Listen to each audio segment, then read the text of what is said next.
started to wonder, and I wondered, which led me to wonder. I had to wonder. I started to wonder. I couldn't help but wonder. I couldn't help but wonder. I couldn't help but wonder. I couldn't help but wonder. I couldn't help but wonder. I couldn't help but wonder.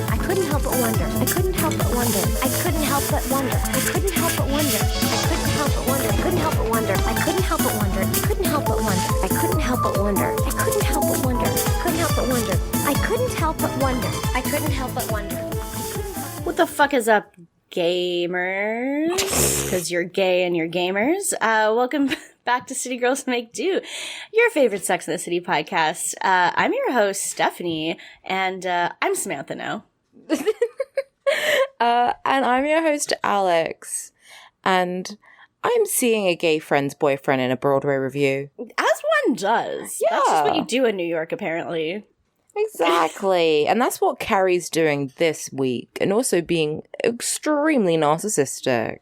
Oh my god, more than usual. Like, Yeah. extremely more than usual. And I do love that this is one of those weeks where everyone is just like, shut the fuck off, Carrie, and like they don't let her be like that. It is incredibly iconic that pretty much everyone is like, will you shut the fuck up for once and stop talking about yourself, because our problems are bigger than yours? Truly. Literally the only person who doesn't is Charlotte, and that's because her problem is big enough that she's doing it to someone else instead of Carrie. Yeah. So.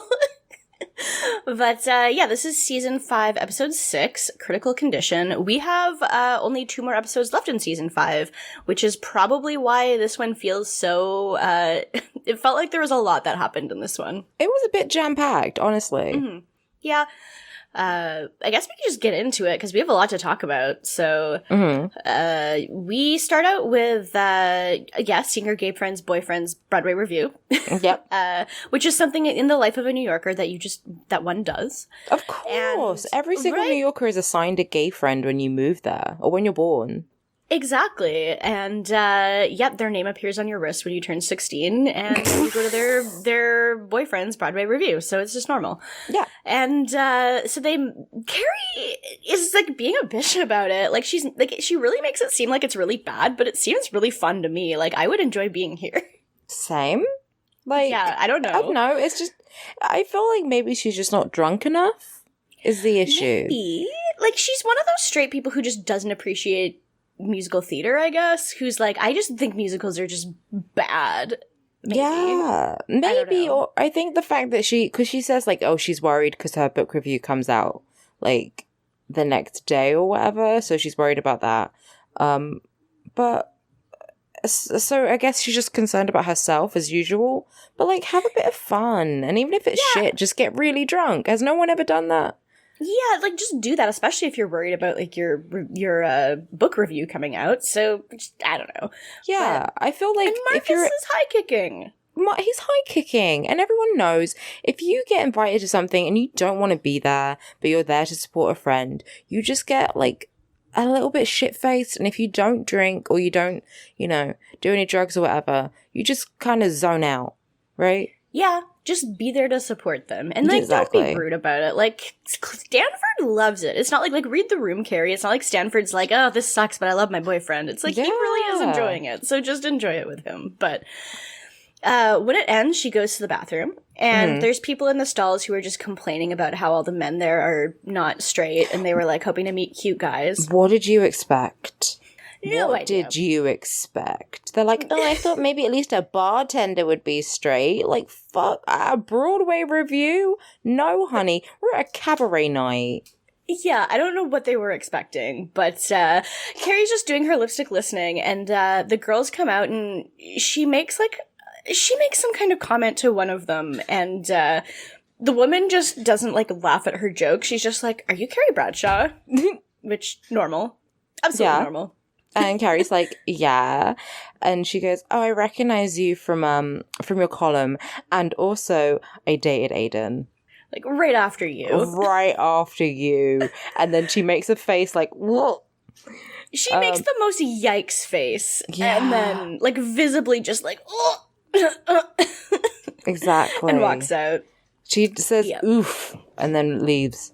Yeah, like, Carrie's dating cringe compilation is only Aiden. Exactly. Well, I feel like it's all Carrie's dates, because Carrie is a walking cringe compilation.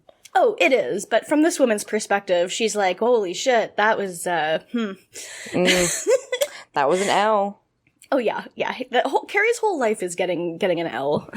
And me handing her an S for spitting on her grave.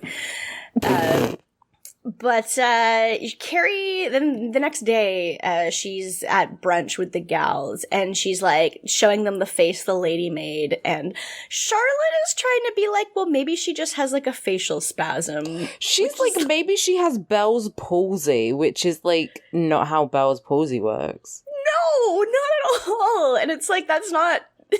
Like, you can clearly tell when someone is, like, pulling a face because they're uncomfortable or think something's gross and not a facial spasm. Yeah.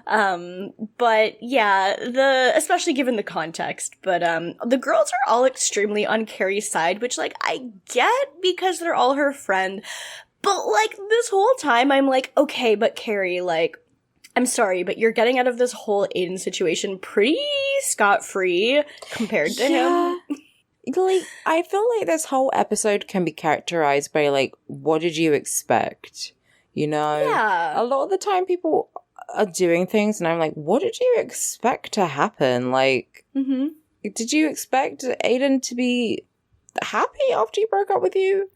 Yeah, truly. And, like, Carrie, like, sure, it sucked for her to have to go through that breakup, but, like, relatively, like, I'm sure that someone making a face at you after they dated Aiden, after he dated you, I feel like that's really, like, small potatoes, but... Yeah, exactly. Like, I'm sure my exes are probably normal people I could have a lovely conversation with. However, if I dated someone, their side of the story is obviously going to, like, change it for me. And I'd be like, wow, that person sounds like a dick. And also, Carrie was a genuine dick. Yeah, exactly. Yeah, like, fully, I agree. I feel like it's like, you know, when I tell you shit about, like, a guy I'm seeing and you're like, he sounds awful. And I'm like, no, but he's really nice. It's just because I'm telling you the bad things. As in, like, of course, Ada would have just told her the bad thing. He wouldn't have said, oh, but, you know, we had a really deep connection. Like, no, you just broke up. What did you expect to happen? Yeah, like, no, he's fully, especially, like, with someone he's dating, he's not gonna be like, oh, yeah, but we did really love each other, and, like, we had, like, we really fucked good. Like, he's not gonna say that to her. No. But, like, then Miranda's kind of just, like, talking about how she's so tired because she hasn't slept for, like, literal days. Brady's not even sick, he just cries constantly. Yeah, he's not sick. He doesn't need, like, his nappy change. He's not hungry. He's not teething. He's just crying. He's just men. He be men. Yeah. He be a boy. Yeah, that's what he's doing. And Miranda, like, hasn't even had time to get her hair cut, but, like, to me, it kind of just looks like she hasn't had time to wash it. It's so greasy. Like, it's so gross. It looks like she hasn't washed it in weeks. She looks like that fucking kid in class who, like, Naruto ran. It's bad. And she does. Yeah, she doesn't look good. And, like, Samantha's being such a bitch. Because she's like, oh, that reminds me. I need to confirm my hair appointment at this, like, very fancy salon, which no one can ever get into. And Miranda just, like, deadpan stares at her just, like, the whole time that she's... Okay, also, since when do you ever need to confirm an appointment that you've already booked before? Like, they might call you to confirm that you're still coming, but when do you need to call them? Because Samantha gets off the phone and she's like, okay, crisis averted. I'm still got my hair appointment. Like, what were they gonna do? Give it away? I don't know. And she's saying, like, how hard it is to get into. So I guess you'd think once it was confirmed, and, like, cancellations and rescheduling doesn't really happen. So I don't really know why she needed to... But whatever. It's just so she can be a bitch. It is, yeah, fully. And, because Miranda just stares at her, and then, but Miranda doesn't really, you know, argue about it or anything. We just get, Charlotte, who's then like, yeah, I'm meeting with a divorce lawyer. His name is Matthew Bloom, of Bloom and Goldenblatt, and I'm just like, Goldenblatt? I'm like, he's here! My Prince Charming. Oh, we love Harry. him. I'm so happy. Harry. My king. but she's meeting with the other lawyer, Matthew Bloom, and Miranda is like, yeah, I know him because I'm a lawyer, and lawyers know all the other lawyers. Yeah, as you do. Even though are we like? I mean, I guess there are sort of like meetings and like stuff and talks about like mergers with other companies, but isn't Miranda like a corporate lawyer and he's a divorce lawyer, so it's kind of different systems. Exactly. So it's not like they, like, I don't know, even if there was like some kind of lawyer conference that you go to, I assume they would be very specialized for like the type of like law that you do. And so they would never know each other. Also, she doesn't seem to know Harry. No. And it's like, okay, so it's a tiny, and also Miranda works for like a massive company, like a massive firm. And this just seems to be like the two of them, or at least. It's just two dudes. Just two dudes hanging out, or it's just, it's a smaller company. So, yeah, like, exactly. I don't know, whatever. I guess all lawyers know each other. It's like actors. I know every single actor in London, don't you? Don't you know every single scientist in Canada, in the entirety of Canada? Every single one. Every single scientist, even if they're not chemists. I know all of them. Everyone. And Charlotte's just trying to be like, oh, you know him. Is he good? And, like good enough to beat Bunny to a pulp? Good enough to fucking decimate Bunny and put her under the earth? Good enough to fucking kill an old lady? Yeah. Miranda's like, yeah. She's just so out of it. She's like, yeah, he's good. Yeah. Also, I don't know. I feel like if I needed a lawyer and I had a lawyer friend, I'd probably be like, hey, babe, who's the best divorce lawyer? Because I need someone who will fuck my shit up, will fuck Bunny shit up for me. Then, But so I feel like they would have had this conversation earlier, but whatever. Yeah, it's just, you would think so. But I guess I'm happy they didn't, because I do love to see, after she says, yeah, he probably could fuck her shit up into death. Yeah. Charlotte's just like, oh, great. And she's she's happy. Very happy. And so she should be. Fuck Bunny. Yeah, fuck Bunny. We hope she dies, by... And so then we get Charlotte meeting her lawyer, and Carrie's voiceover says he's very gorgeous, so like we're meant to think he's a pretty guy, I guess. He's got lots of hair. He does look a bit like a knockoff Carl McLachlan. Like, he has nice hair, he has like nice chin, like he's attractive. He's not unattractive. I guess he's like Charlotte's type. He's very waspy and pretty. Yeah, like he's not my type, but I can see that he is like supposed to be attractive, and that he is. But and Charlotte knows that he's this pretty guy, so she's like trying to look cute for him, and she's also wearing glasses so that we know she's smart. Mm-hmm. Oh yeah, and black. Like she wears all black in both the like when in the meeting and then in the proceedings later, she's wearing all black and looking very like she's going to a business funeral. Mm-hmm. It's very good. It's almost like she's meeting up with, like, she's a widow and her husband died, and she's trying to get everything back from the mother because the husband isn't here for any of this, which is so funny to me. Yeah, exactly. It's like she's been widowed. Mm-hmm. It's amazing. But yeah, so she's like, it's like, oh, so, do you think that maybe I could just get my apartment? That's what I want. And he's like, yeah, but that's not in the prenup, and your name isn't on the lease at all. And she's like, what? And then she realizes that she can't be all cute and demure and also actually get what she wants. But then a knight in shining armor walks in. Oh, it's Harry. He's here. He comes in and he's like, oh, the bagels are over here. Time to eat a bagel. And then he puts it in his mouth, and then his mouth is open and the bagel's in his mouth, and we see it, like, all the food in his mouth, and he's like, who bought blueberry bagels? What the fuck is this? And he's right. I like a blueberry bagel, but if you put cream cheese on it, what the fuck is that? Yeah, that's a no from me. Yeah, I mean, he spits it out because I guess he thought maybe. What did he think they were, though? Okay, my thought is that he thought maybe he didn't see, because there's cream cheese on it, so he probably just didn't see. Oh, okay. I thought he put it on, and then I was like, well, you would see the blueberries. Although a sweet cream cheese, like with red velvet. Maybe that's not really like my jam for like bagels. But No, like, I'm a savory bagel bitch. I can't be fucking with a sweet bagel.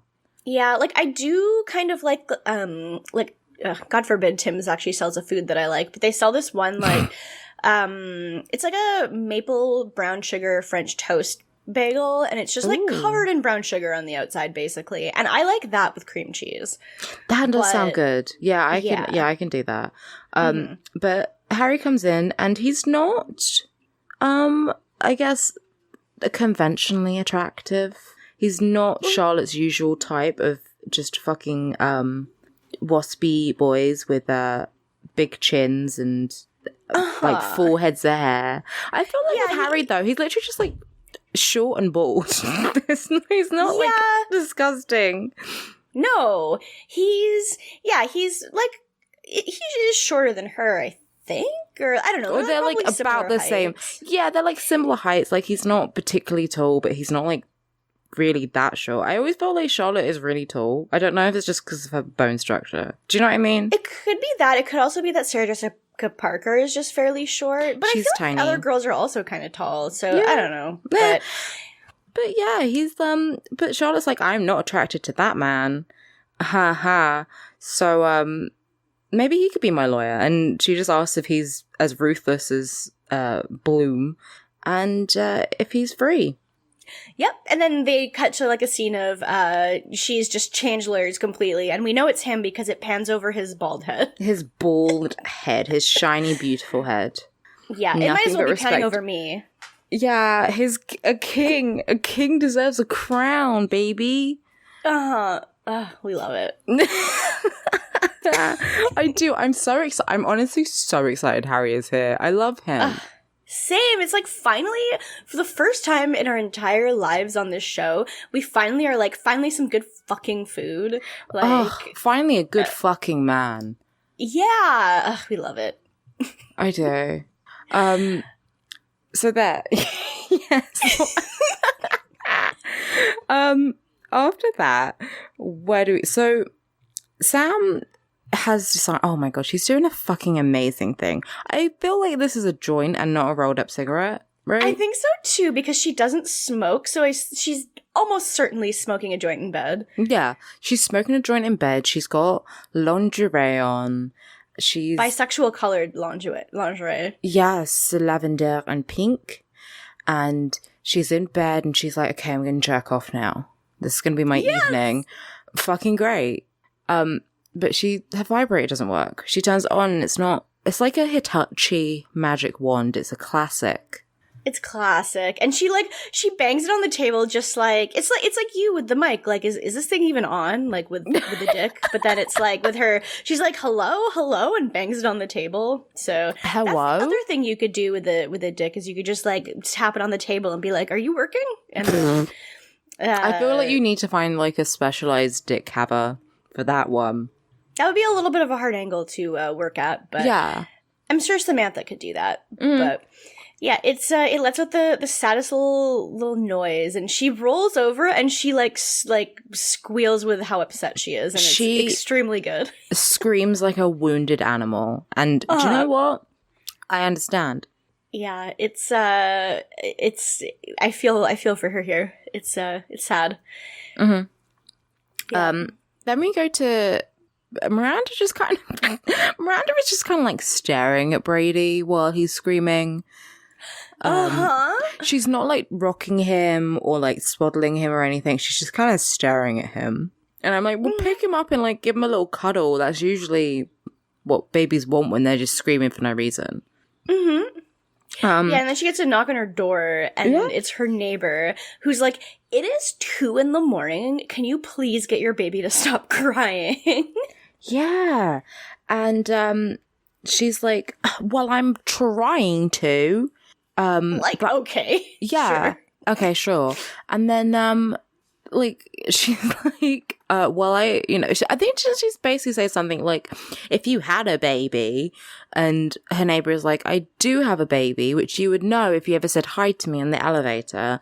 And my name is Kendall, and my baby's name is Alika. Fuck you. Yeah. And then just walks away. And Miranda feels like kind of a bitch about it. Yeah. And she's like, I mean, like, true, you see someone else with a baby who, like, has their shit together and their baby doesn't cry all the time, and also, apparently, she's, like, blind and doesn't see other people in the elevator when she's there. Which kind of sucks. Like, I don't know my neighbors, but I at least know what they look like. Yeah, I don't want to, like, talk to them, but I feel like, you know, if you both have, like, quite young babies, or, like, if you were new to the whole motherhood thing, and you saw someone else with one, you probably would be like, okay, let's be friends, because mother and baby, like, mother friends are a big thing, you know? Yeah, true, because it's like, you can just get together and let your babies, like, do shit together while you, like, do something else, and it's good, I guess. I mean, I don't have a baby, but no, but still. I remember my mom was talking about it the other day. She was like, yeah, there was this woman, I never even liked her, but she had a baby the same age as you, so we hung out all the time. And I was like, cool. That's very good. Yeah, that's it. It's just like, okay, well, we have kids the same age, so, like, we're probably going to be talking about baby stuff, and also, you know, or my friends, if your friends don't have children or they have older kids, it can be hard to stay in touch with them, so it makes sense. Yeah, no, it does.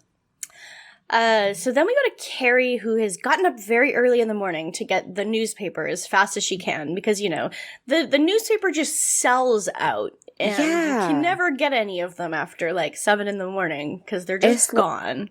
It's like, I mean, I can't even think of a magazine that sells out. It's like the September issue of Vogue, but every single newspaper, every single morning. But it's like, if the newspaper, if something was going to sell out that fast, they would print more copies. Like, that's how things work in capitalism. Like, have things like demand. evening edition. Yeah, and there are, like, evening editions and loads of newspaper stands. So, like, even if one place sells out, you can walk around the block and go to another one. And I guess maybe the thing is that Carrie just wants to read this review as fast as possible, which I get, but, like, also she went out last night. Like, if I was her, I would literally probably just be like, okay, maybe I'll get up at, like, 10 and then go check it out. But I would make someone get it for me. Oh my god, that is such a good idea. Same. I'd be like, it's my review. Like, why would I leave the house? Go get it for me and bring it to my place. Leave me in the darkness while I read it alone. And then if it's good, you can come in and we can celebrate together. If it's bad, fuck off. Yeah, literally. Yeah. Same. I guess the other thing is, like, if this was 2020, then I would just read it online. And if it was bad, then I wouldn't go buy it. But if it was good, I would just go out and buy a copy. Yeah, but she and can't then if do it was that. no, and then I could immediately, like, send it to all my friends or put it on my Instagram story. Exactly. Yeah. So she gets her copy and she goes back home, and then she's talking to Miranda on the phone, and she's like, okay, I mean, like, this review is mostly good, but then the person writing it says that I treat men as if they're disposable. Do I treat men like they're disposable? And, she seems, like, very annoyed about this one little point, and Miranda's like, okay, but, like, it's a rave review, Carrie. Yeah, it is. It's like, it's saying, you know, it's a great book. I had a wonderful time reading it, but the men are disposable. And I also think that could be kind of seen as a positive. Like, how often... Yeah. It's kind of the reason, well, not the only reason, but one of the reasons why the show was successful was because, like, so often women are disposable. Like, you watch Seinfeld or whatever, and he gets a new girlfriend fucking every week, and they're just completely vacant and not memorable. And this kind of does the same to the guys. And that was, you know, interesting. But also, yeah, Carrie, you do that. Yeah, and I mean, it's, like, partly representative of, like, the guys just sucking. Yeah. Because, like, a lot of them are just like that. But, I don't know, I feel like for the year, like, 2001, 2002, that's a pretty good thing to read in a review. Yeah. Because, like, I don't know, that's just what the time is kind of like in terms of, like, what kind of media is interesting for, like, women characters, I guess. Yeah, and it's like Cher said, men are like dessert. True. She did say that, and she was right. Also, the other day, my mum, like, brought up a guy I went on a date with, and she was like, oh, you know, remember Ryan? I was like, who? And she was like, Ryan, you went on 2 dates with him. And I was like, oh, So clearly I am doing a Carrie. I completely forgot. Men are disposable to me. I'm sorry. Yeah. No, that's fair. Extremely fair. It's kind of like, you know, it happened longer ago than yesterday. I don't know it. I don't know her. I truly don't know. Like, yeah, you're like dessert. I'm sorry. Yeah, I don't know what I ate yesterday, so how am I supposed to remember other stuff? Exactly. And Miranda is listening to Carrie this whole time while she's, like, getting ready for work. Like, actually, you know, she has her job and she's getting ready. On 1 hour's sleep. Yeah, and she fully just falls asleep standing up while Carrie is talking. Because Carrie's like, hello? Did I say something? Like, why are you so quiet? And Miranda's like, oh, sorry, I fell asleep. Yeah. Just, like, such a mood. And Carrie's babbling on, like, what about Aiden? Like, Miranda, can you speak to Steve for me and ask what Aiden thinks? Like, does he ever say anything about me? And Miranda's like, Jesus Christ, can you phone Samantha? Because I am busy. Yeah, true. It's like, who cares if Steve hates you or if Aiden hates you? Like, you never see either of them. Like, why does this matter? And, yeah, Miranda, like, kind of like, after they hang up, she doesn't hang up yet. She first talks about how frustrated she is that Samantha is constantly talking about all the fun shit she does that Miranda doesn't have any time to do at all because she's, like, busy with the baby, and she just feels like she's alienating everybody, like, including this neighbor lady who she didn't even know existed until last night. Yeah. And she's like, I'm a bad mother, I'm a bad friend. And Carrie's like, you're not either of those. You're just fucking stressed. It's fine. And yeah, she snaps out of it quite quickly. Yeah. Being mean to Carrie, I mean. But she should be mean to Carrie more. She should be mean to Carrie more. I do like that she asked Carrie, like, do you know your neighbors' names? And Carrie's like, oh, God, no. What the fuck? Yeah, no. This is the thing. So, like, yesterday, my one of my voice teachers was like, oh, you should talk to, like, she was saying to all of us, you should talk to people on the train. And I I loudly shivered and went, ugh. Just like as a response to that, in front of everyone, it was dead quiet in the room. I was like, no, I'm not doing that. That's disgusting. Why would I? No, that's awful. That's an awful idea. They were like, and just don't give people the wrong idea. Like, people are going to maybe do that now. Like, the train is a private place where you can't let yourself out of the conversation. You're literally trapped there having to talk to some person you just don't even know. No, you can only talk to people who are your friends on the train. That's it. If I see you and you're talking to your friend, that's fine. Like, just don't be super annoying about it, but that's fine. But, like, or say, like, a few words to each other. But I'm not gonna fucking go up to someone and talk to them if I don't need to. No. Not at all. Never. No. Never, ever. And if anyone tries to talk to me, I am going to pretend that my headphones are better at blocking sound than they are. I will say, I've had, like, 2 women, like, compliment me on, like, my badge. I have, like, a little offer me a seat badge because of my invisible disability. And I've had 2 women say, like, oh, I really like that. That's a really good idea. Like, thank you. That's it. I love that. That's good. I don't want to have an actual conversation with anyone. No. Yeah. Yeah, I do like it when people, if a woman is going to compliment me on someone, then on something that I'm wearing, then I'm like, okay, that's fine. But don't keep talking to me. Yeah, exactly. That's it. Just, I saw someone who had, like, really cool, like, makeup and green box braids and was wearing, like, platform shoes and looked super fucking cool. And I didn't talk to them because I was going to say, oh, I think you look really cool, but I saw they were in headphones and I was like, that means don't talk to him. I understand. I get you. Telepathically, I'm telling you look cool, but I will not bother you. Yeah. I respect your boundaries. That is so fucking valid, and I really wish everyone could do that, especially men, because I have been approached on transit far too many times by men. Like, one time when I was living back home, I was taking the bus and I used to wear blue eyeliner all the time. And this one guy started talking to me and he was like, oh, I really like your eyeliner. Like, it's blue. Is anything else on your body blue? And I was like, what the fuck does that mean? And literally I didn't know what to say. So I was like, you mean like an avatar? You know? I was like, I literally have no idea what to say to you. You should have said you have blue waffle. I I should have said that, but at that time I didn't know what that was, so I couldn't have. But I should have said that. I was like 19. This was like a long time ago. Yeah. Yeah. Jesus. Oh my god. Disgusting. Men should be shot for trying to talk to people on transit. They should be muzzled like dogs when they get on public transit. They should. They should. I remember this one time it was like 9 o'clock on a Sunday morning, and this man who was drinking alcohol, he was like drinking a bottle of cider, and he said, "Oh, why are you yawning?" And I was like, because it's the morning and I'm tired. I'm not drinking. What the fuck? I'm not drinking at 9 o'clock in the morning on a Sunday. I'm tired. I want to. And he's like, "Where are you going?" I was like, "Work." He was like, "Okay." And I was like, "Yeah." And then I'm going to go see my boyfriend. Yeah, fully. Yeah. Fully. God. Oh, Do you love how different men respond when you're like, "Yeah, my boyfriend," like as if like you need to say that for them to respect what you're saying about not talking to them. You have to be owned by a man. Did you not know that?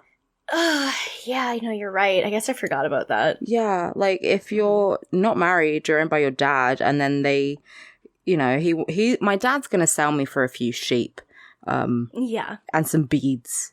I don't know. Like, better be some good fucking sheep. It better be some good fucking sheep. I'm a pricey gal. I got pricey dowry. True. Oh, anyway. Where were we? Men are trash, etc. Yeah, they're at the part now where Miranda's like, "Sorry for snapping at you," and Carrie's like, "It's fine, like, you're really stressed out. Is there anything I can do to help?" And Miranda says, "Just asking is a huge help," which, like, this is the biggest mood when you're just feeling like shit and all someone has to do is be like, "Can I do anything for you, or can I help you?" And it's like, you literally don't want them to help you with anything, but just the fact that they asked literally can change your entire mood. Yeah, it's knowing that people are there if you need them. Although I will say, like, I feel like Carrie could be doing more. She could. It's a very empty, can I help you with anything? Yeah, it feels very empty because I'm like, okay, you know, obviously she's your friend, but she's a single mom. Like, you think she could just babysit more and like, okay, I'll look after Brady and you just run errands, or, you know, have a bit of time by yourself, like go for a walk even. Yeah, you would think. Mm-hmm. But no, she's never done this in her life. No. And they just like finish their conversation, and when she hangs up, Miranda opens the bathroom door and Magda's just standing right outside. Like, she's just been like listening to the conversation. We stan Magda. We do stan Magda. She is a messy bitch who loves drama. She is. But after that, we get our question. Yes. This whole week's episode is about other people having bad opinions on you, and like, we only ever listen to the bad opinions they have and not the good opinions they have. So our question is, why do we believe our worst reviews? It's a good question. I mean, I feel like people always kind of believe the worst in themselves, unless you're a complete narcissist or you've had a lot of therapy. Yeah. It's one or the other, right? Yeah. But it's weird because I have a friend who, she said to me like yesterday, she was like, "I've complimented you like every time I've seen you for the past few weeks," and I'm like, "I know." And what about it? Literally, and true though, like, I can dwell for like months straight on like knowing that someone said something not great about me, and even if for me, it's not so much that I believe that they're right, it's me being like, I can't believe they would think that about me. I'm not like that. Yeah, I'm like, I can't believe you would think anything negative of me, because everyone else fucking stands me. And I'm an angel. I know, exactly. We're both angels. We're both put on this earth to cause pleasure. That's why we're here. That's why we're making this podcast for free. Yeah, exactly. Yeah, and it's like, but I will dwell on it forever and be like, that's what the opinion is, and I just will feel like shit about it for forever, even if I don't think it's true myself. It's like, I'm like, you don't like me, then there's an issue with you. Yeah, you're wrong. What's wrong with you? Oh, yeah, but like I definitely get it, and like it's very easy to dwell on the negative things and kind of forget like all the positive stuff that happens. Yeah, for sure. Because like one positive thing kind of just like rolls off, and you're like, that was nice to hear, but it doesn't make the impact that one negative thing does. No, exactly. Exactly. Yeah. And as someone who is pretty much always getting feedback from people, like whenever I'm in class or I'm acting or whatever, people will constantly give you feedback and be like, here's what you could have done different. Here's what you could have done better, blah, blah, blah, blah. So for me, it kind of just bounces off a bit. Yeah. But I feel like there are definitely things which stick with you. Like, I'm convinced. More personal things. Yeah, more personal things definitely stick. Like, you know, I'm convinced I have the shoulders of a linebacker, but we move, you know? Yep. True. Because one person, all things go. One person says you have man hands, and then for the rest of your life, you're constantly making people measure their hands to yours, and not even in a flirty way. Yeah. Just, you know, oh my God, I didn't even tell you. So when I was out with Lily, she like said, oh, I've got really like small hands, and I put my hands up to hers, and they were a full like 2 inches longer. What? I know. That's so cute. It's not cute. I was like, what the fuck? But I guess that means I'm well endowed. Oh, true. Wait, you're saying that hers were a full 2 inches longer? No, mine were. Oh, I thought that you were saying that she was like, my hands are so small, but then you put them together and hers were like fucking way bigger than yours. No, she was like, my hands are so small, and then she put them up and they were like those plastic fucking baby hands people wear on their fingers. And I had like oven mitts. And I was like, this isn't even that fucking cute thing you do on dates where you're like, oh, my hands are so big. I mean, especially if you're both girls and you're like, oh, my fingers are so long. No, I was like, oh my God. Yeah. I paused. Do people she has tiny hands. Do this on their first dates? Like, I've definitely done it with, like measure dicks? Or measure hands? Yeah, well, just be like, oh, haha, mine is so, like, normal, and then just, like, compare and be like, oh, guess mine's not as normal as I thought it was. I don't know. We'll have to write in. Yeah. If you have information that could be beneficial to the show, write in. Mm-hmm. Yeah, please do. We love to hear it. Mm-hmm. So I guess where we were is Miranda. Okay, so we have a really short scene with Miranda where she comes home with crying Brady, and there's just a whole bunch of people in the lobby, like standing there and like staring at her as she judgmentally as she tries to get her crying baby like into the doorway. Yeah, well, it's all like the mums of the building, I suppose, and all their babies are quiet. Because you know where you have your like mommy and me like gatherings is in the lobby of an apartment building.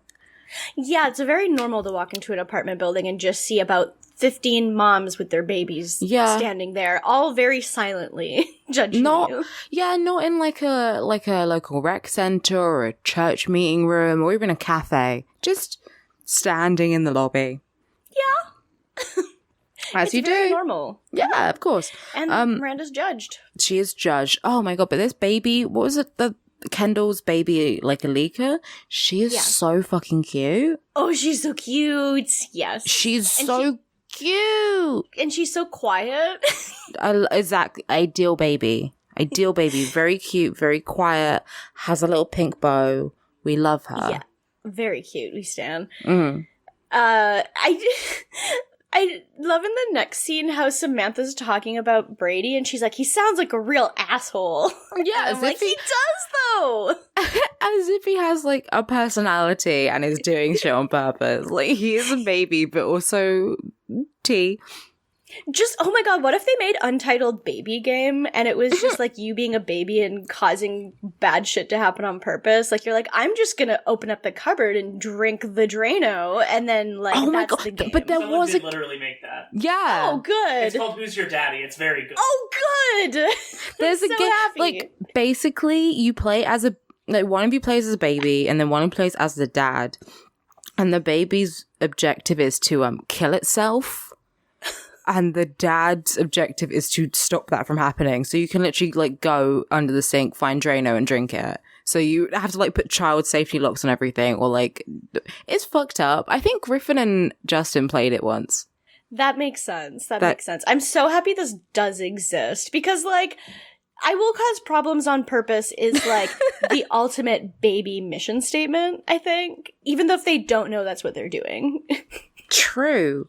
Exactly. And then I feel like when you say to, like, your friends, or, like, you say, I'm baby, it is a mischievous I'm baby. It's never like, oh, I'm baby, I'm just cute, I'm just gonna sit here and lay here. It's like, no, I'm gonna be a bit mischievous today.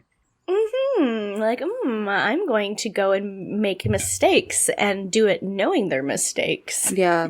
Every friend I've had who could be assigned baby, is also a fucking little gremlin, right? I've always said, like, you're not baby because you're getting on my nerves now. And as the mum friend of fucking every single friend group, yeah, it's true. I can't believe we've fucking discovered how babies work. Yeah, true. They do just kind of, like, scream and shit their pants all the time, which I mean, truly only the messiest of our friends could do, so. Yeah, and they ruin your pussy, which, again, messy friends will do that too. Right? They really will. Yeah. Fuck that. So she gets judged, and we feel bad, but also Brady, shut the fuck up. Brady, shut the fuck up challenge. Yes! Not enough people are saying this. I mean, a lot of people are saying it, but it's still not enough. More people need to be. So Samantha and Carrie are getting food, and they're at this, like, little, I don't know, it looks like some kind of, like, cafeteria-style restaurant thing, and... Yeah, it looks awful. It's like... It does look bad. It looks like when you go to IKEA. Yeah, it kind of does look like that, but worse. Yeah, I'm like, why would these two, and it's meant to be very glamorous, but I'm like, it's literally a cafeteria. Yeah, well, apparently they have the best brownies in New York. Okay, apparently. I'm sure. Yeah, I'm sure it's not a bakery or anything. So fake. It sounds so fake. Yeah, I'm sure it's not like a bakery or a fucking nice cafe. It's a cafeteria, which looks like a worse IKEA. Yes. Yeah, okay. But Carrie's like, look, will you do me a favor? I will buy you one of the best brownies in the entire fucking world that they have here, if you do me a favor. And Samantha's like, okay, I will do this. And then Carrie's like, okay, well, it's about Miranda and the baby. And Samantha's like, I will not do this. Yeah, she's like, fuck that. A whole, like $4 it probably is. Yeah, she's like, babies are not my scene, and this one seems like a real fucking asshole. Yeah, and Carrie's like, you can't call babies assholes. But she's like, though. Miranda called him a meatloaf. Yeah. Yeah, although but I not guess... like Meatloaf, the singer, like just a meatloaf, like the worst food you can possibly make. Yeah. So she's like, I'm not going to do it, fuck you. And then Carrie kind of talks her into it a bit of like, yeah, she's your friend, she's struggling, and be nice. Like, she's not just people, because Samantha's like, I hate it when people have babies and then they want you to just, like, change how you are with them. And Carrie's like, okay, but this is Miranda. It's not just some random person that you know. Like, she is your very good friend. The least you could do is just go over to her house and hang out with her for a bit. Like, yeah, you guys just haven't been doing that at all lately. And Samantha's like, okay, fine, I'll get this brownie and do you that favor. And she is right, though, that, like, the baby is very, like, a lot compared to some other babies. Like, I do think you can call a baby an asshole because it doesn't know what you're saying. It's not going to internalize that bad review like Carrie would.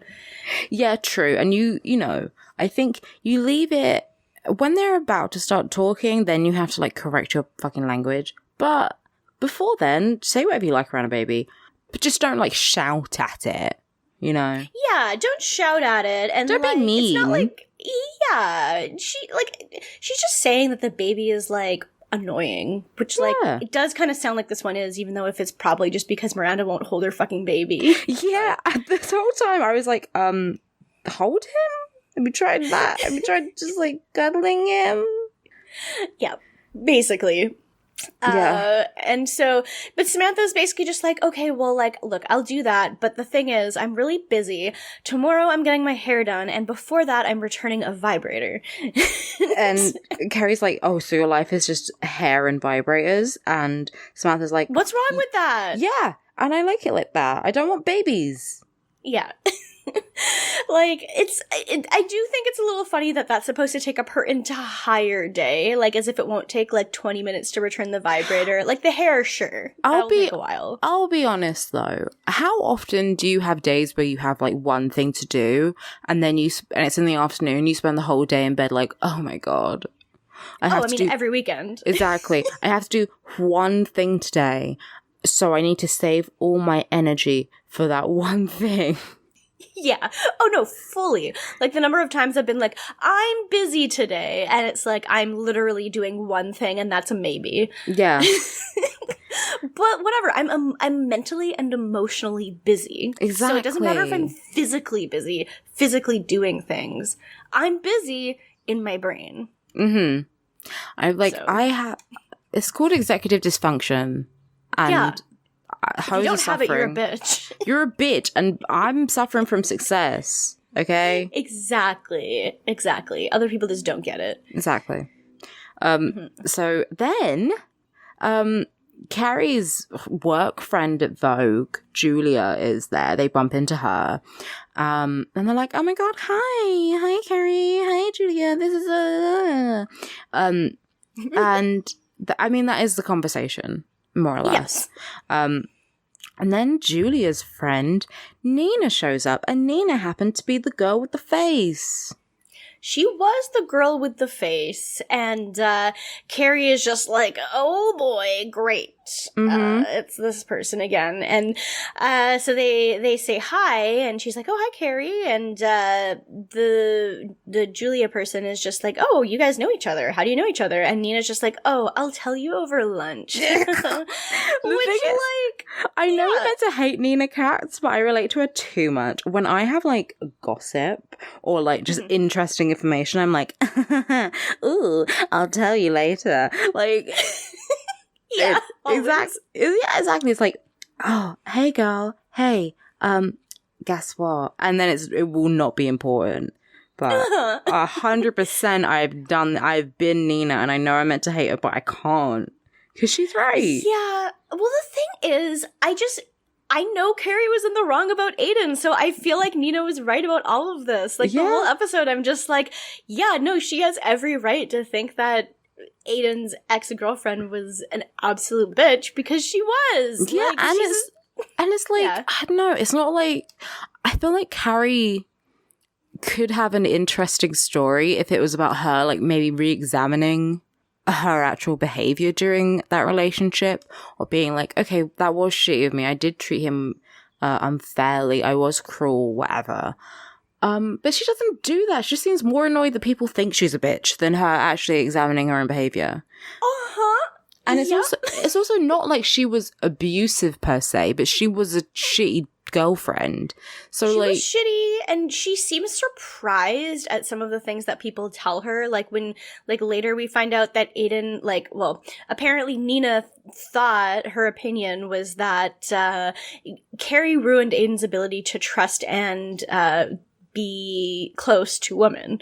And it's like, well, what did you think? He opened his entire heart up to you, and you let him in, but then you were like, haha, pranked. Exactly. Like, you forget twice. Yeah. And it's like, it's not, it's not like people were saying, oh, she was abusive or whatever, and she's upset that people are making shit up. No, you were a shitty girlfriend. Yeah, fully.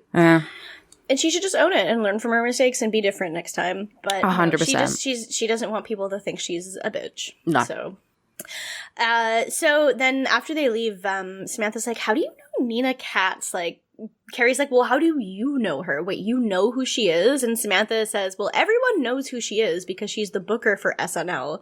Yeah. Which, why would anyone know that? I'm sorry, but like, I know who Lorne is. That's it. I don't know who anyone else is who like produces SNL. No, you might know maybe one of the writers or something. Yeah. But I guess it makes sense for Samantha to know who she is. Yeah, because Samantha is in PR, so Yeah. it's like about that. But she's like, well, everyone knows who Nina Katz is. Yeah. Carrie's like, well, she's the face girl. And now Samantha's all like appalled that she could possibly, that's the face girl. Yeah. And basically Samantha says, well, Nina likes to talk.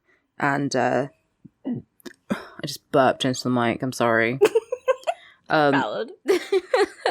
I'm having a mango and raspberry cider. It's very sweet, but rather nice. That sounds lovely. Yeah. So she's like, well, Nina likes to talk, so she could be telling celebrities and loads and, you know, people that she, like, Carrie works with as well. Like this Julia like as if lady. they would give a shit about, like, my ex-boyfriend was really fucked up because his previous girlfriend was a real bitch.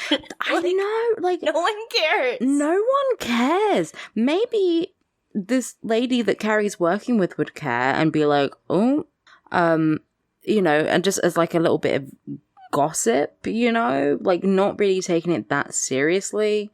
It's not going to ruin her career or anything.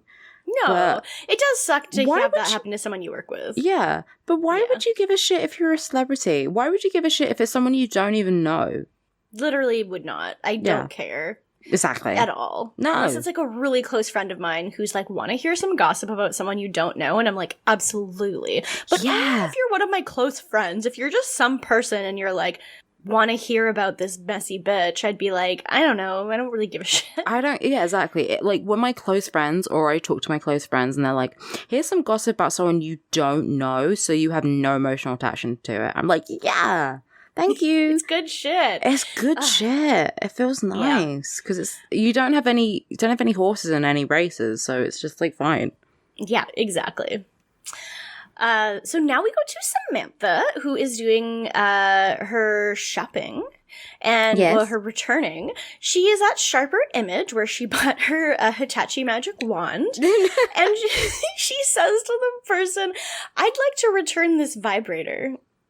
Yeah, like, I mean, I guess she doesn't really seem to have any idea that, like, maybe don't say it's a vibrator. Also, don't, like, he's not going to want to touch it. No, exactly. Like, I do think that, like, okay, first of all, if you've ever bought a sex toy in your life, you know that you can't just return them. Like, if you go to any, well, I mean, this isn't a sex shop, so it won't have things on the wall saying we don't take returns on anything.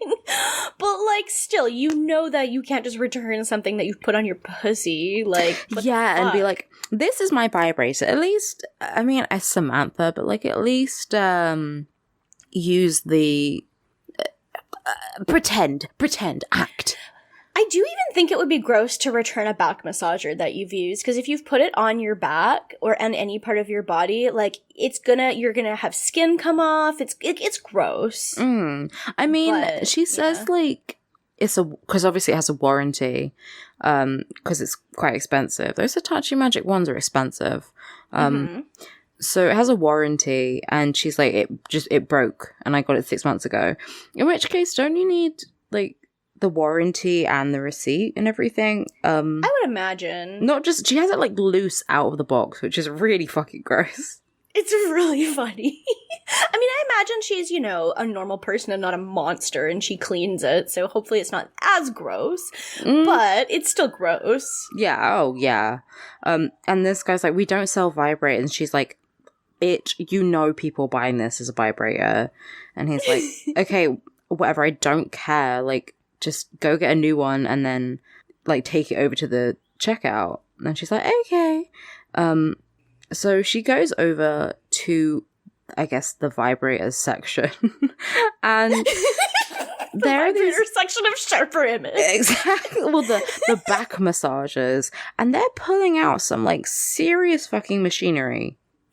Oh yeah, one of those ones that has like the two like massage balls on it that you like are meant to be held by like another person and just like roll up and down your back and stuff. And Samantha's like, oh yeah, no, like that one is just, or no, I can't remember which one she says about it. I think it's that one. She's like, too many bells and whistles on that one. Don't bother. Yeah. And she's like, that one's too big. And like this woman's like, well, this one's too big. And she's like, not unless you mount it. And then she pulls out another one and she's like, that will burn your clit off. Yeah. The other person's like, well, what if I wear underwear? And she's like, nah, no, even if you wear ski pants, it will burn your clit off. It's this incredible dialogue in a sharper image section.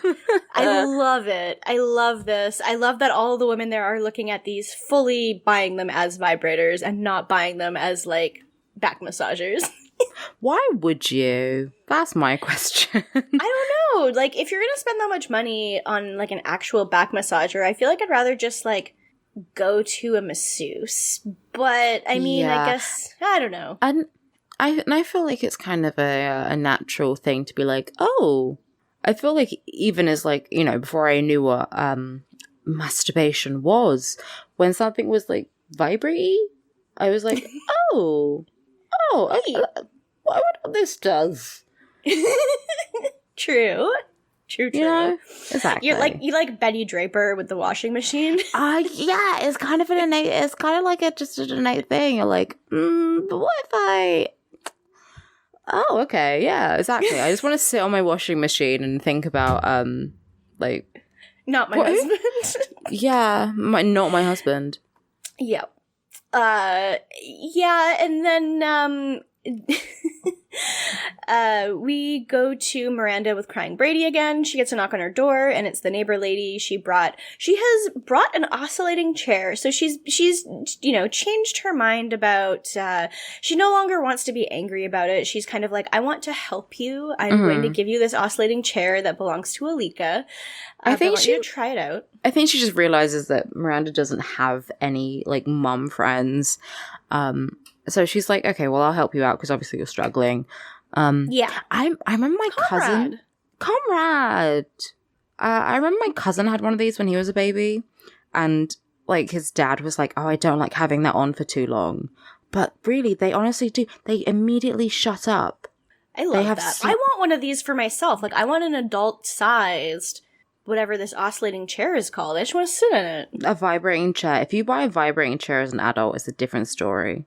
Yeah, that does seem like it's probably a bit different. I just want one to sit in. Like, I legit just want to sit in it. I guess it is. It's like the baby version of those, like, massage chairs. Like, it's that. Fully. It's Except you don't have to put, like, $2 in to get it to work. No. But, like, yeah. I remember I was babysitting my cousin, and I put him in one, turned it on, and he was immediately quiet and just, like, zoned out and was fucking... He looked, like, high. It was great.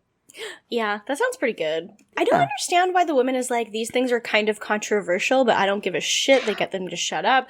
Why are they controversial? I don't know. I remember, like, because I remember his dad being like, I don't like him being in there for too long. I think because it kind of, I guess there is that weird risk of, like, shaking, and also the fact that they do go weirdly quiet. Yeah, I guess so. Yeah. Like, they go really, like, they usually go, like, really quiet, like Brady does, and it's kind of a bit unnerving. Yeah, I don't know. I tried to Google it, like, I couldn't see why. I think, because everything I saw was saying that it's perfectly fine. But it's just, yeah, I guess it's just, I don't know. It's like fucking catnip, but for babies. Oh, that's such a good idea. I like that. Kendall, the lady, is, she's being very nice, and she's like, you know, you're not a bad mom. You just didn't have this chair. And you just didn't know. And she's like, clearly you don't have any friends with kids. And Miranda's like, well, you know, I have friends, but they're just, you know, they don't have kids, but they're still really helpful. And Kendall's just like, yeah, no. Like, they're nice, I'm sure, but like, they really just have no fucking idea what you're going through. And it's so different to have mom friends. Yeah, of course. Mm-hmm. Oh, okay. I'm looking at it now. And apparently, because the vibrations can cause the chair to fall over. and that they have small parts so they can choke on it. Okay. Which, like, I feel like anything you put a baby in, they're gonna fucking find a way to fall out of it. That's why they made that video game. That is true. And the thing is, it's very low to the ground. If the baby falls over, it's literally just going to be rolling like not even a foot onto the carpet. Yeah. Like, it's very, very close to the ground. It's not like this is up on a table or anything like that. No, and listen, I fell off a toilet when I was a baby, and I'm completely fine now. There's nothing wrong with my mental or physical health. It's fine. Yeah, exactly. So... But yeah, it's very cute, and I don't know, I guess you kind of get the feeling like they'll hang out a bit more and maybe have baby play dates. I hope so. Yeah. Even though we never see her ever again, because the show is like, you can have a black character once. You may have one black character a season. This season had 2, because there was one when they went to Atlantic City. Oh yeah, there were 2 actually. I mean, it was a couple. Yeah, okay. So there's been 3. But they weren't named. That is true. Extremely good point. Yeah. Kendall and Alika were both named. True. And Alika is black because her mum is black. That's how babies work. Unless they're adopted. Yeah. So, yeah, I guess that's 1.5. Because just like in 2.5 Men, the child is children aren't only a half. Yeah, children aren't real people until they're 18. You're not a real person. Yeah, I know I wasn't. I really wasn't.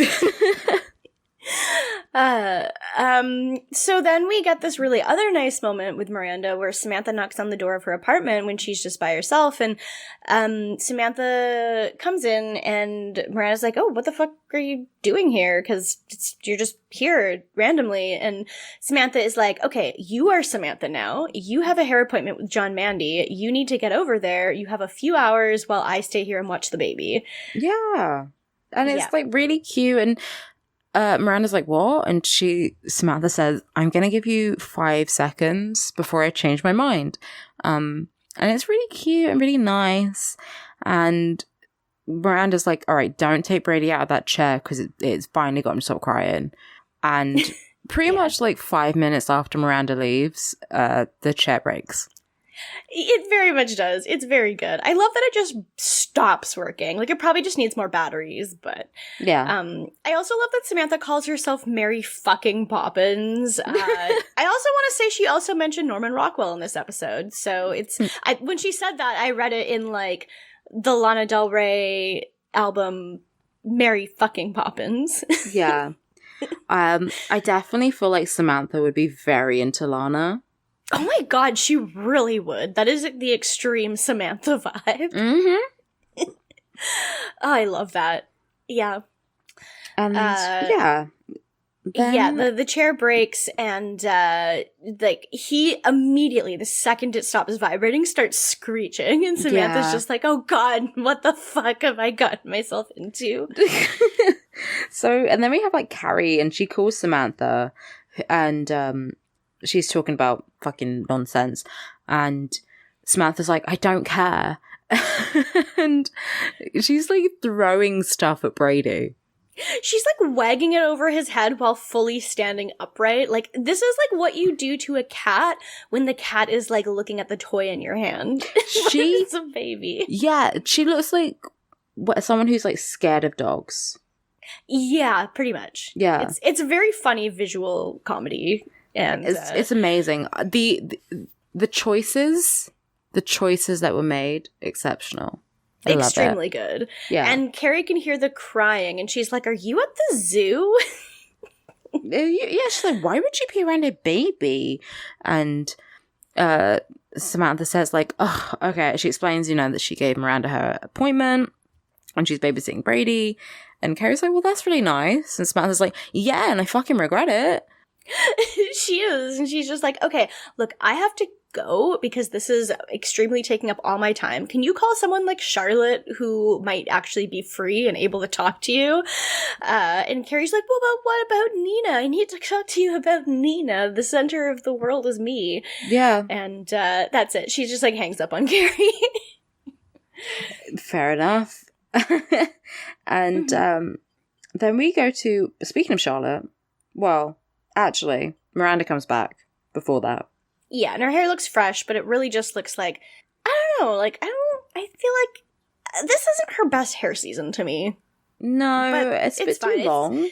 Yeah, they did wash it for her. It's also just like a very pale red this season. It's not like in the past it's been like a deeper shade of red before. Yeah. And it's very like plain. I don't really care for it. I think her best hair look was when it was really short and really red.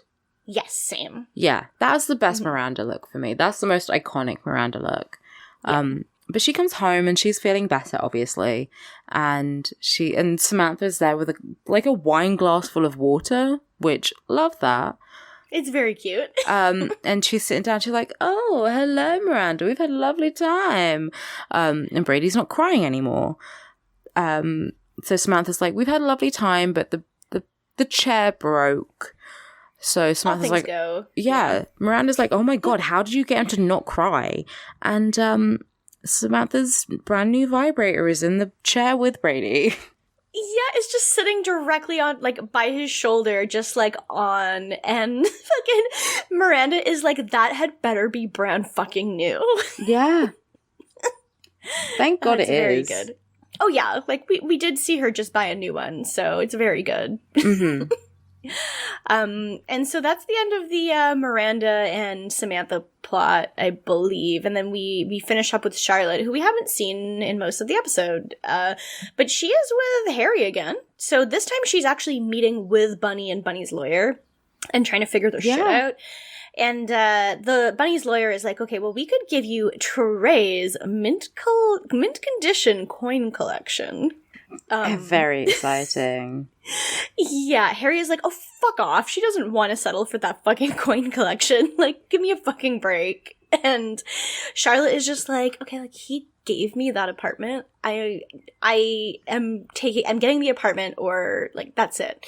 And like, Bunny, like, it's literally she says, like, "It's the only thing I want. I don't want money. I don't want anything else. I just want that apartment." Yeah. And Bunny leans over to her lawyer and is just like, "Well, she gave Trey her word that she would love him forever." Mm-hmm. And Charlotte's like, "Okay, say it to my face." Say it to my face, pussy. Fucking coward. Could you imagine if they just had like a physical fight here, like an actual Charlotte Bunny wrestling match? Like, yeah, WWE, WrestleMania, the Bella twins are shaking. Yeah, that would be I mean, my money is kind of on Bunny, because I feel like Bunny is a bit brutal, but also Bunny's literally neither of these women have ever been in a physical fight in their lives, so it'd be awful. No. Never once. That is what it's like to be a wasp, I think. Mm-hmm. And Bunny is just like, "Okay, I will say it to your face. Well, how about how I came from a generation of women who actually valued marriage, and that was for better or for worse. Not until I suddenly feel like changing my mind and breaking my son's heart and embarrassing him. And I can't believe you would show your fucking face at this when you could do that to my son." And Charlotte, like, actually feels hurt by this, even though I'm just like, shut the fuck up, Bunny. Well, it's also, I guess, Bunny is just being, like, Bunny, because presumably, well, we find out from Trey a bit. Well, we get a telegram. So Harry telegram. Harry, as much as he is my king, he didn't do anything. No, because he, like, the main thing about Harry that is different from the other guy is that he didn't want to just settle for, like, what, you know, Charlotte actually deserved based off of what was hers. He doesn't want to just do that. He wants to fight for it. But yeah, he really doesn't do anything because a guy walks in and is like, "Oh, we have a telegram from Scotland from Dr. McDougall," which, like, it is 2001 or 2002, somewhere around there. He is sending a telegram. Yeah, like, full on blah, blah, blah, blah. Stop. Literally, Harry reads it out and it's like, "Charlotte York was a wonderful wife. Stop. She did nothing wrong. Stop. Give her everything she wants. Stop. Seriously, mother, stop."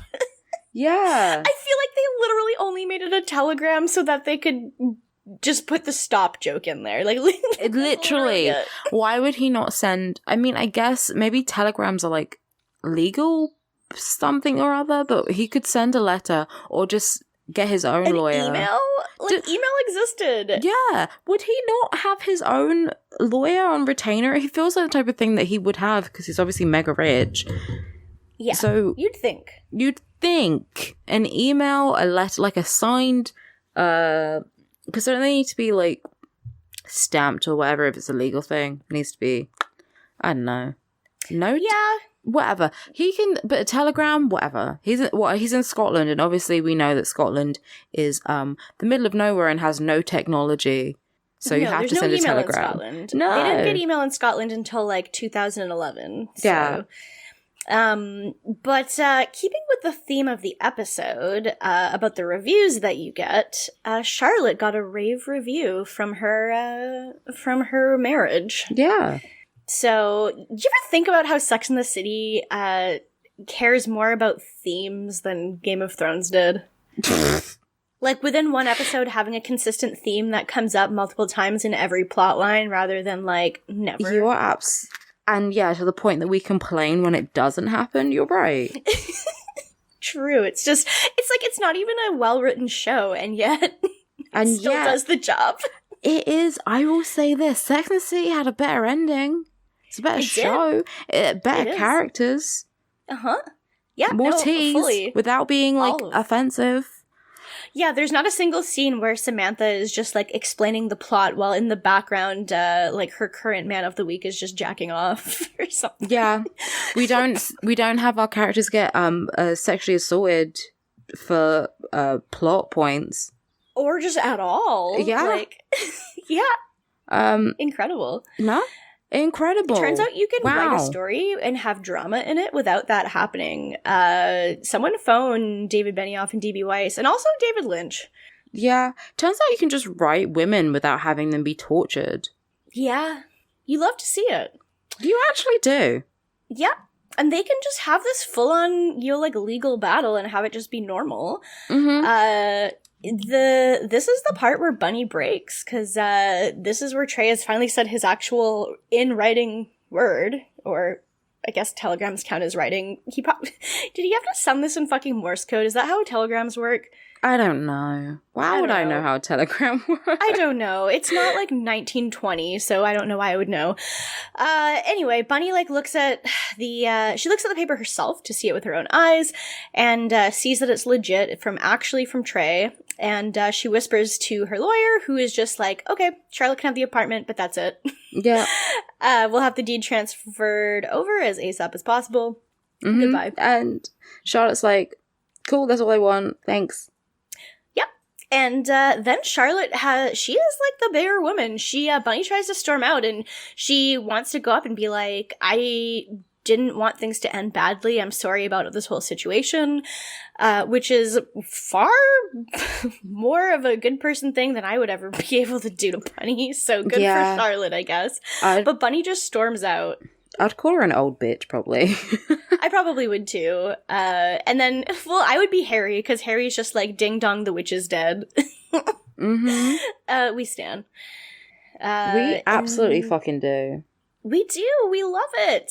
But I love less is that the rest of the episode is all about Carrie, which is like, can you please spare me? But yeah. First, okay, so there's 2 more scenes left. The first one is her and Steve. So she finally confronts her greatest fear, which is Steve, which, like, big same. Mm-hmm. And she's like, look, sorry, I was vague on the phone about wanting to meet. And Steve's like, oh, it's about Miranda, isn't it? I just call her too much, and she needs to tell me to stop. Is that it? and like, yeah, no, and she's Carrie's like, no, it's about me, obviously. Obviously. Do you even know me, Steve? Yeah. And she's like, okay, I just want to know, like, how does Aiden feel about me? And Steve's just like, oh, no. You don't want to get back together with him, huh? And then so Carrie's like, okay, well, now I know how you think about me. Aiden? What happened with Aiden? And yeah, it's savage. Apparently Aiden couldn't get out of bed for a month. Yeah, Carrie's like, he doesn't hate me, does he? And Steve's just like, well, he doesn't hate you, but Jesus Christ, Carrie, it was pretty bad. Because, yeah, he couldn't get out of bed for a month, and then this is where Steve's like, he lost his ability to open up and trust women, Carrie. Yeah. Which, like, obviously isn't Steve's inference, because he's stupid, but Carrie's like, oh my god, he told you that? He's like, no, of course he didn't. We're men. We just eat wings. Literally. He's like, the girl he was seeing told me that. Which, like, it would be very frustrating to be the person to immediately date Aiden after that and be like, he now suddenly just, like, doesn't want to open up to other people because he's been hurt so badly. Not that it's his fault, but, like, it's just, yeah, that would suck. Yeah, but it feels like, I don't know, she would be the rebound? Does she not worry about rebounds? Yeah, you would think so. Especially, I mean, she might think she's not a rebound because it's been over a month since he got out, like, he's finally gotten out of bed, so it's been a while. Yeah. But, like, at the same time, if someone, it's kind like, of, yeah. It was like, yeah, I just got out of a very serious relationship. You think you'd, like, understand that means that maybe they're not looking for something immediately serious. Yeah, exactly. I guess maybe he just has, like, an extremely bad ability to open up now, but, like, to a degree that's, like, even something casual is, like, you're like, I'm not even telling you where I live. I won't open up to you. Yeah.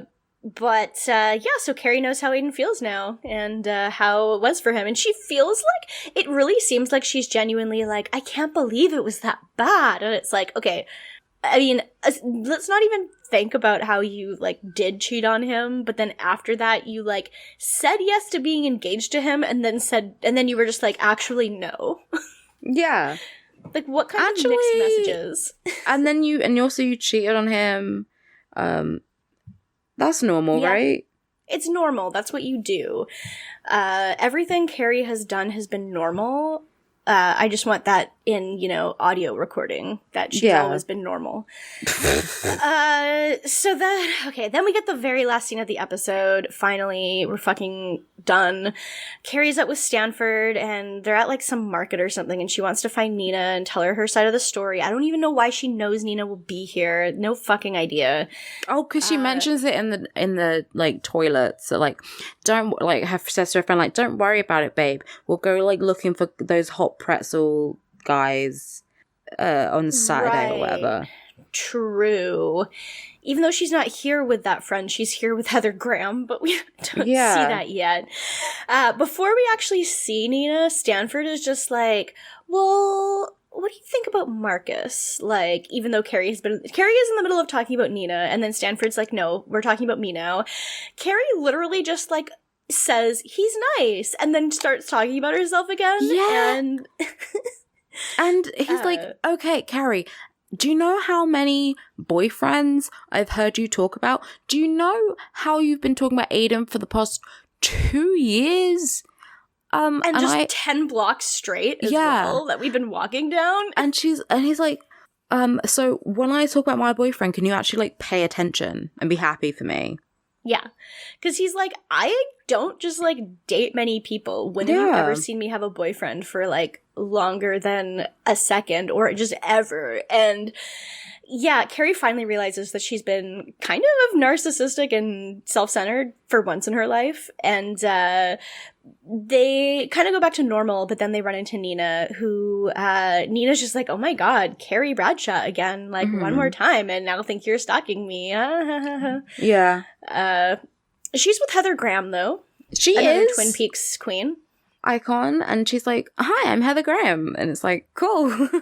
So Stanford, like, whisks her away because Carrie wants to talk to Nina, and Carrie basically says, like, relationships are private, and just, I want you to know that what I had with Aiden was very serious, and I love him very dearly, and I don't think you should listen to one side of the story.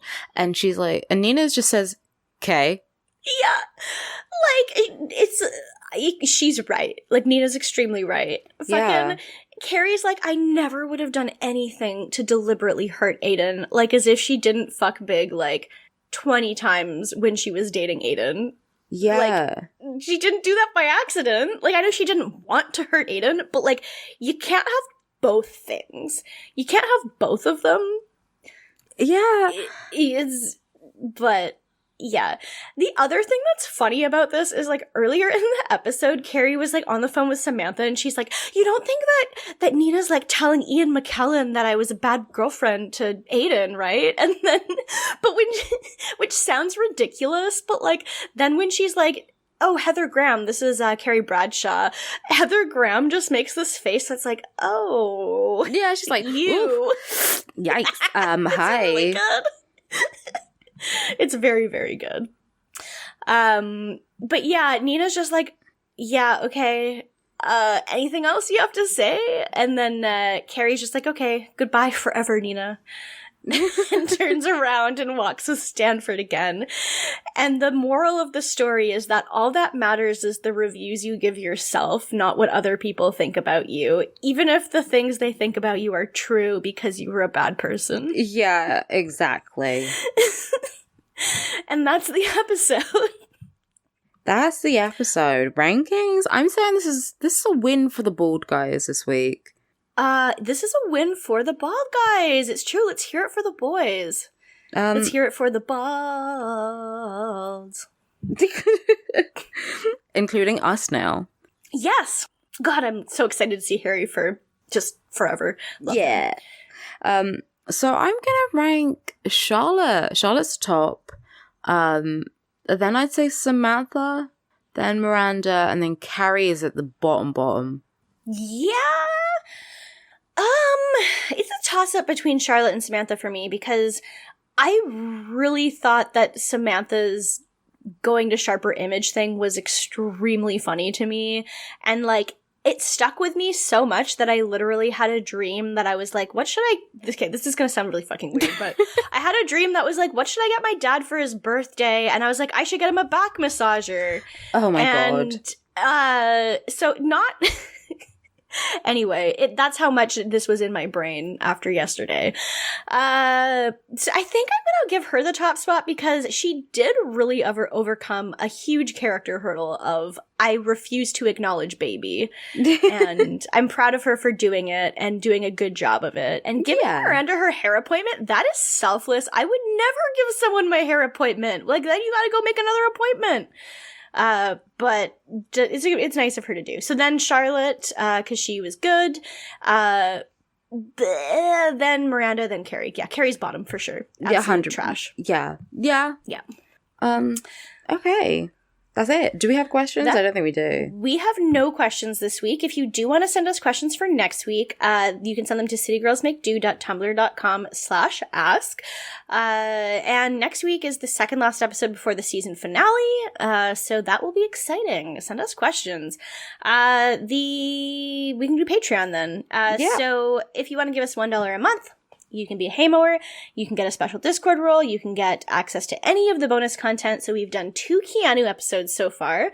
We're going to be doing another one for March at some point. So the first 2 were My Own Private Idaho and Something's Gotta Give. Wildly different movies that we had wildly different takes on between the 2 movies. And you also get the secret Discord channel of Looker and Nanu Pics. For $5 a month, you can be a cardboard cutout of a baby. You get everything from the $1 tier and even specialer Discord role. And you can submit stuff for Steve Voice and get your name read on the Patreon. Get your name read as a Patreon donor. That makes more sense. Mm-hmm. And then at $10 a month, you get all of that. Plus, you can listen to us record live if you so want. And we again have our $10 donor listening today. So hello. So I will read the Patreon list. So our patrons who give us either $5 or more a month: Alex Shoup, who is currently listening for being our wonderful $10 donor; Jennifer Snyder, Matt Ribeiro, Jess Ialachi, Summer Geist, Dan Mike Dawson Silva, Pierre the Disaster, Siberian Pine Hardwood. Thank you all so much for giving us money, and thank you to all the $1 donors as well. You're also very special. That is everything for Patreon. So, we can just do our regular ending stuff now. I am Stephanie. You can find me on Twitter at Age of Oddish and on Tumblr at Windfall Island. And you can also catch me on Fear Baiting this week. I'm recording that in like 2 hours. So I'm very excited. it is about Shadow of the Vampire, which I just watched for the first time last night. And it turns out it's the only movie that exists. So I'm so excited. So good. I love to see any film where Willem Dafoe is being a fucking full 100% weirdo. Good film. Yeah. It is extremely good. I really highly recommend you watch it. My selling point is, other than just the fact that Willem Dafoe is incredibly good in it, like he did get nominated for an Oscar for it, is that it is extremely only an hour and 33 minutes long, which is my selling point for any movie. It's under 2 hours. That is nice. Yeah. That is nice. Yeah, so really recommend it. It's so good, so good. And please listen to Fear Baiting. That should be up sometime this week after City Girls comes up. Also on noisepace.xyz. Shout out to Matt for hosting us. Yeah. Thank you, Matt. Thank you, boyfriend of the show, / just friend of the show, Matt. Yep. And yeah, if you want to find me, you can find me on Tumblr at Dork Phoenix, Twitter at Alex the Virgo, and I've been posting on Instagram recently, so Alex the Virgo, like Megan the Stallion. But you got a good Instagram, so I recommend following it. I'm fun, I'm cute, and I'm attractive, so it's everything you want from Instagram. That is really exactly what you want. Yeah, like that's prime Instagram content. So Yeah. Follow Alex, it's good. And as always, thanks for listening. We will see you next week. Fuck cops, and so long and good night, and mohe every day. Mohe every day, fuck cops, so long, good night. Kiss Keanu square on the lips. Kiss Keanu square on the lips. Bye, gamers. Bye.